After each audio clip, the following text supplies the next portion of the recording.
नमस्कार, मैं सुरेश कुमार, इतिहास व्याख्याता।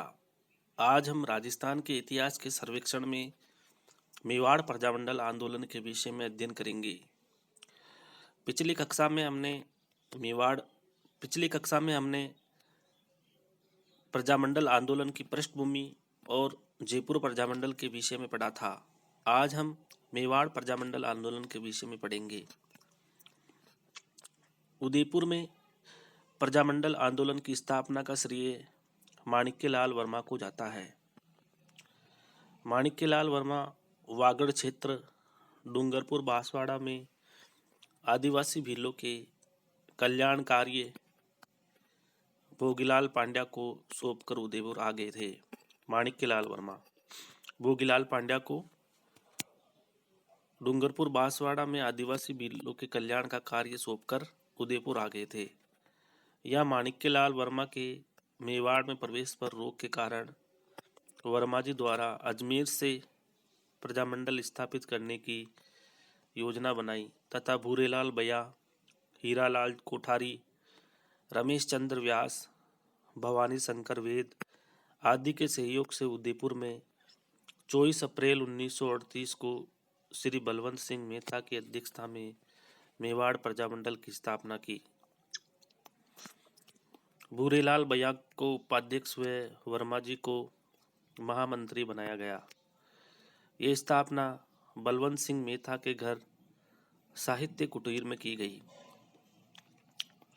सरकार से आज्ञा लिए बिना सभा समारोह करने, जुलूस निकालने एवं संस्थाएं बनाने पर प्रतिबंध लगाते हुए 24 सितंबर 1938 को प्रजामंडल को गैर कानूनी घोषित किया। इस समय 24 सितंबर 1938 को प्रजामंडल को गैर कानूनी घोषित किया।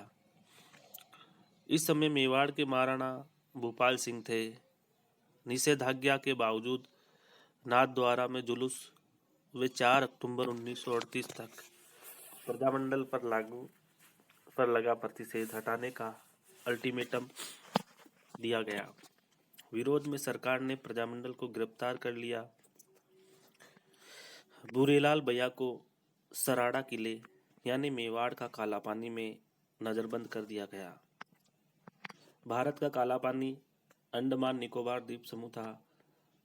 वर्मा जी को कुंभलगढ़ में कैद किया। प्रजामंडल कार्यकर्ताओं द्वारा सत्याग्रह किया गया। इस समय मेवाड़ के प्रधानमंत्री धर्म नारायण काक ने श्री रमेश चंद्र व्यास प्रथम सत्याग्रही बने। गांधी जी ने अपने अखबार हरिजन में इसकी आलोचना की। धर्म नारायण काक को हटाकर एक ICS अधिकारी TV राघवाचारी को मेवाड़ का प्रधानमंत्री बनाया गया।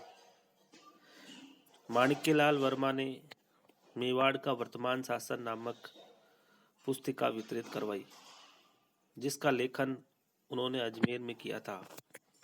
माणिक्यलाल वर्मा मेवाड़ का वर्तमान शासन नामक पुस्तिका लिखी, जिसका लेखन अजमेर में किया गया था। प्रजामंडल में भाग लेने के कारण 24 जनवरी 1939 को माणिक्यलाल वर्मा को की पत्नी नारायणी देवी एवं पुत्र सहित राज्य से निष्कासन कर दिया गया। मेवाड़ में अकाल पड़ने के कारण गांधी जी के आदेश पर 3 मार्च 1939 को सत्याग्रह स्थगित कर दिया गया। प्रजामंडल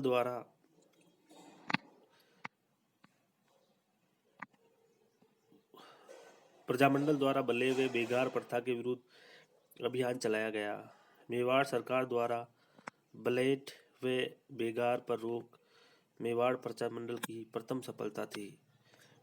यानी कि बिना मजदूरी दिए काम करना बेगार कहलाता था। 22 फरवरी 1941 को मेवाड़ प्रजामंडल पर से प्रतिबंध हटाने के बाद सदस्यता अभियान प्रारंभ किया गया। 25-26 नवंबर 1941 को माणिक्यलाल वर्मा की अध्यक्षता में पहला अधिवेशन उदयपुर में हुआ। अधिवेशन का उद्घाटन आचार्य JB कृपालिनी ने किया था। विजय लक्ष्मी पंडित भी उपस्थित हुई। अधिवेशन में राज्य में उत्तरदायी शासन की स्थापना, सरकार द्वारा प्रस्तावित धारा सभा में संशोधन एवं नागरिक अधिकारों की बहाली जैसे प्रस्ताव पारित किए गए। मेवाड़ प्रजामंडल ने भारत छोड़ो आंदोलन में सक्रिय रूप से भाग लिया। 20 अगस्त 1942 को प्रजामंडल की कार्य समिति ने महाराणा को 24 घंटे के भीतर ब्रिटिश सरकार से संबंध विच्छेद करने की चेतावनी दी। अतः सत्याग्रहियों की गिरफ्तारी एवं जुलूस पर प्रतिबंध लगा दिया गया। मेवाड़ प्रजामंडल पुनः गैर कानूनी घोषित कर दिया गया। 31 दिसंबर 1945 से 1 जनवरी 1946 तक उदयपुर के सलेटिया मैदान में जवाहरलाल नेहरू की अध्यक्षता में अखिल भारतीय देशी राज्य लोक परिषद का 6ठा अधिवेशन हुआ। इसमें प्रस्ताव पारित कर देशी रियासतों के शासकों से विलंब उत्तरदायी शासन स्थापित करने की अपील की। अखिल भारतीय देशी राज्य लोक परिषद की स्थापना, परिषद का 6ठा अधिवेशन 31 दिसंबर 1945 से 1 जनवरी 1946 तक उदयपुर के सलेटिया मैदान में। 8 मई 1946 को मेवाड़ सरकार ने ठाकुर गोपाल सिंह की अध्यक्षता में संविधान निर्मात्री समिति का गठन किया। 8 मई 1946 को मेवाड़ सरकार ने ठाकुर गोपाल सिंह की अध्यक्षता में संविधान निर्मात्री समिति का गठन किया। 5 सदस्यीय प्रजामंडल ने किया। 23 मई 1947 को मेवाड़ के वैधानिक सलाहकार के.एम. मुंशी द्वारा संवैधानिक सुधारों की नई योजना प्रस्तुत की गई। जागीरदारों व पूंजीपतियों को अधिक महत्व देने के कारण प्रजामंडल ने मुंशी योजना को जन विरोधी बताते हुए अस्वीकार कर दिया। मेवाड़ दीवान एस.बी. राममूर्ति ने परामर्श से महाराणा ने मोहन सिंह मेहता को मुंशी संविधान में संशोधन करने हेतु नियुक्त किया। 11 अक्टूबर 1947 को संशोधन प्रस्तुत किया गया, जिसके पश्चात मेवाड़ प्रजामंडल के विधानसभा चुनावों में भाग लेने का निश्चय किया।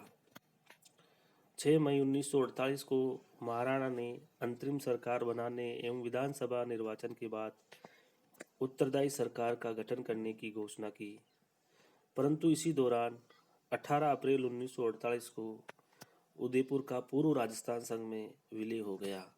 यानी कि एकीकरण के तहत 18 अप्रैल 1948 को उदयपुर का पूर्व राजस्थान संघ में विलय हो गया और संयुक्त राजस्थान का निर्माण हुआ। महाराणा भूपाल सिंह को राज प्रमुख बनाया गया। उदयपुर के महाराणा भूपाल सिंह को राज प्रमुख बनाया गया। चतुर्थ चरण में 30 मार्च 1949 को जयपुर के मान सिंह राज प्रमुख बनाए गए और महाराजा भूपाल सिंह को आजीवन महाराज प्रमुख बना दिया। इस प्रकार से मेवाड़ प्रजामंडल के विषय में हमने विस्तार से अध्ययन किया, जो निश्चय ही एग्जाम की दृष्टि से बड़ा महत्वपूर्ण है। अब हम मारवाड़ प्रजामंडल के विषय में विस्तार से अध्ययन करते हैं, जो ये भी बहुत ही इम्पोर्टेंट टॉपिक है। मारवाड़ जोधपुर में प्रजामंडल आंदोलन 1920 में जयनारायण व्यास, बवरलाल सर्राफ, आनंद राज सुराणा द्वारा मारवाड़ सेवा संघ नामक राजनीतिक संस्था की स्थापना की गई थी। यानी कि 1920 में जयनारायण व्यास, बवरलाल सर्राफ, आनंद राज सुराणा द्वारा मारवाड़ सेवा संघ नामक राजनीतिक संस्था की स्थापना की थी। 1921 ईस्वी में संघ के निष्क्रिय होने पर उसके स्थान पर मारवाड़ हितकारिणी सभा का गठन किया गया। यानी कि जो मारवाड़ सेवा संघ था, उसके निष्क्रिय होने पर मारवाड़ हितकारिणी सभा की स्थापना की गई। 11-12 अक्टूबर 1929 को मारवाड़ हितकारिणी सभा का प्रथम अधिवेशन जोधपुर में आयोजित होना था, परंतु जोधपुर सरकार ने इस पर प्रतिबंध लगा दिया एवं प्रमुख राजनीतिक नेताओं जयनारायण व्यास, आनंद राज सुराणा एवं भंवरलाल सर्राफ को जेल में डाल दिया गया एवं अध्यादेश द्वारा सभा, जुलूस, धरने पर प्रतिबंध लगा दिया गया। 10 मई 1930 ईस्वी को 10 मई 1934 ईस्वी को जेनान व्यास द्वारा मारवाड़ यूथ लीग की स्थापना की गई। 24 से 25 नवंबर 1931 को मारवाड़ राज्य लोक परिषद की बैठक चांदकरण शारदा की अध्यक्षता में पुष्कर अजमेर में आयोजित की गई। कस्तूरबा गांधी, काका कालेलकर आदि इसमें उपस्थित हुए थे। 1932 ईस्वी में सरकार ने मारवाड़ हितकारिणी सभा, मारवाड़ यूथ लीग तथा बाल भारत सभा को अवैध घोषित कर दिया।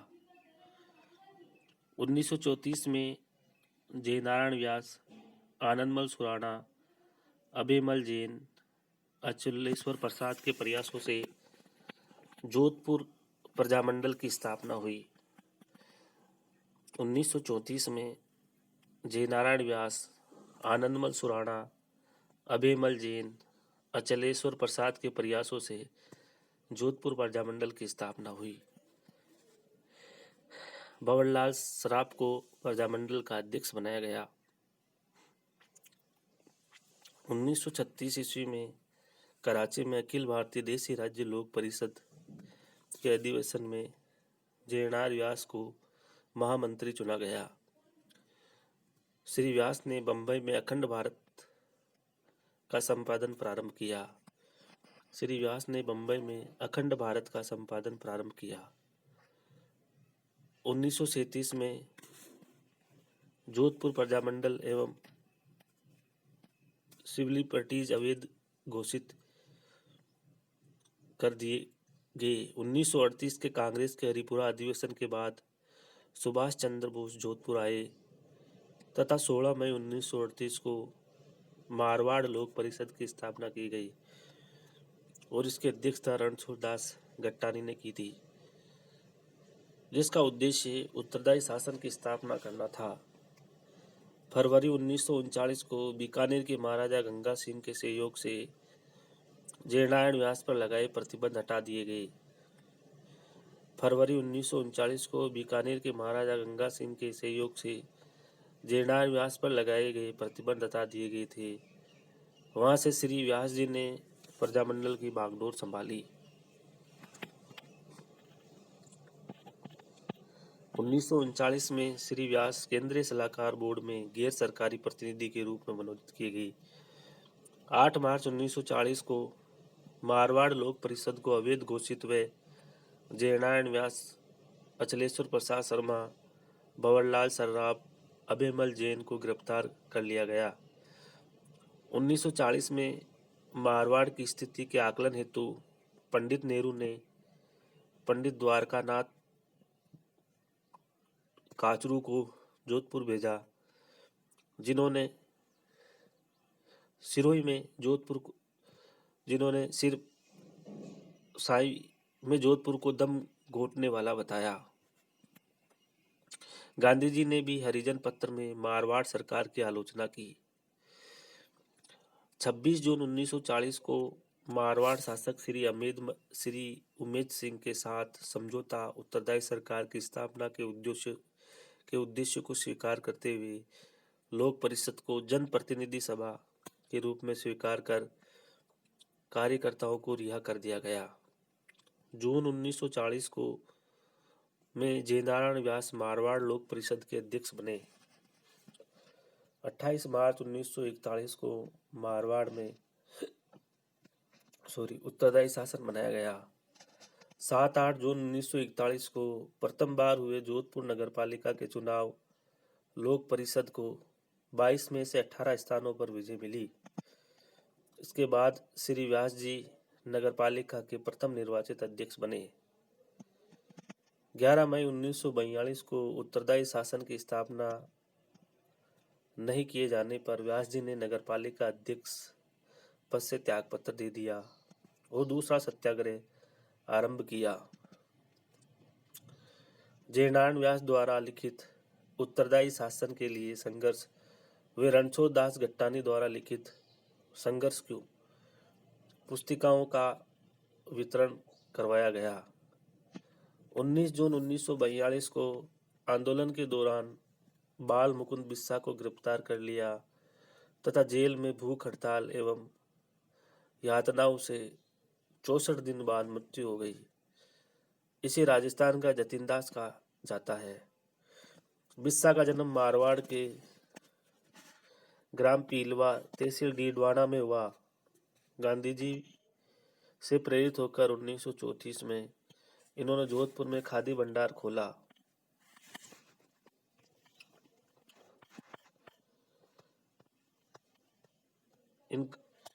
इसका जवाहर खादी भंडार राजनीतिक गतिविधियों का केंद्र बन गया।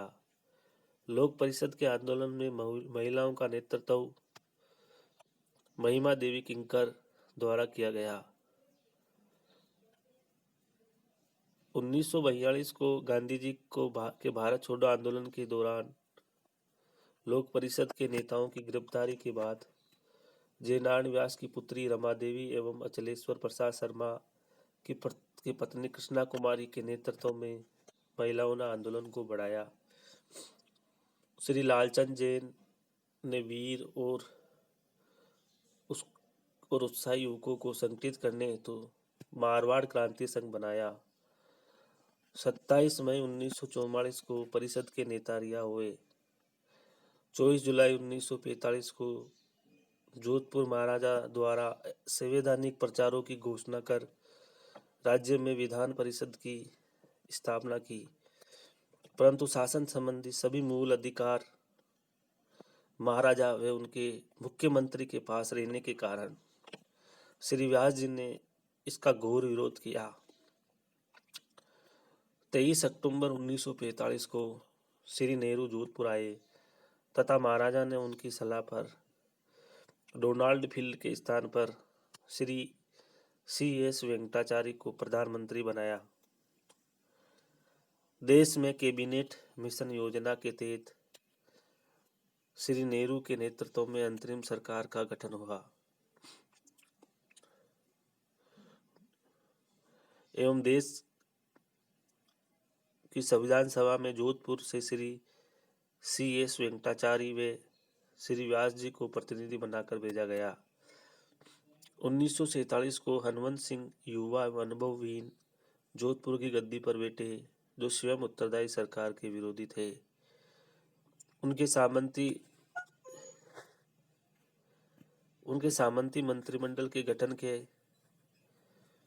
आवेशों के विरोध में मारवाड़ लोक परिषद ने 14 नवंबर 1947 को विधानसभा विरोध दिवस मनाया गया एवं 25 जनवरी 1948 को मारवाड़ में उत्तरदायी शासन की स्थापना हेतु नया आंदोलन प्रारंभ करने की घोषणा की, परंतु जैसलमेर की सीमा पर पाकिस्तानी आक्रमण के कारण आंदोलन कुछ समय के लिए ढीला पड़ गया।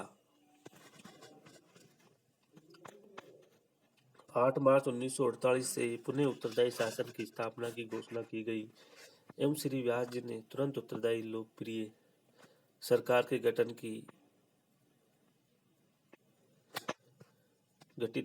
की मांग की तथा मार्च से संघर्ष की पुस्तिका प्रकाशित की। तो मार्च से संघर्ष की पुस्तिका जयनारायण व्यास जी की है। अंततः लोक नेताओं के विरोध एवं केंद्र सरकार के दबाव के कारण जोधपुर महाराजा हनुमंत सिंह को झुकना पड़ा। 22 फरवरी 1948 रियासती विभाग के सचिव श्री V.P. मेनन जोधपुर आए एवं उनके दबाव के फलस्वरूप 3 मार्च 1948 को श्री जयनारायण व्यास के प्रधानमंत्रित्व में एक मिलीजुली लोकप्रिय सरकार का गठन किया गया। 30 मार्च 1949 को संयुक्त राजस्थान में जोधपुर का विलय हो गया। 30 मार्च 1949 को जब राजस्थान का एकीकरण हो रहा था, उस समय 30 मार्च 1949 को संयुक्त राजस्थान में जोधपुर का विलय हो गया। ये नोट है एक नागरिक अधिकार रक्षक सभा। 10 मार्च 1936 को उत्तरदायी शासन की स्थिति का अध्ययन करने हेतु जवाहरलाल नेहरू जोधपुर की यात्रा की। जोधपुर प्रजामंडल को गैर कानूनी घोषित करने पर नागरिक अधिकार एक सभा नाम से नया संगठन बनाया गया।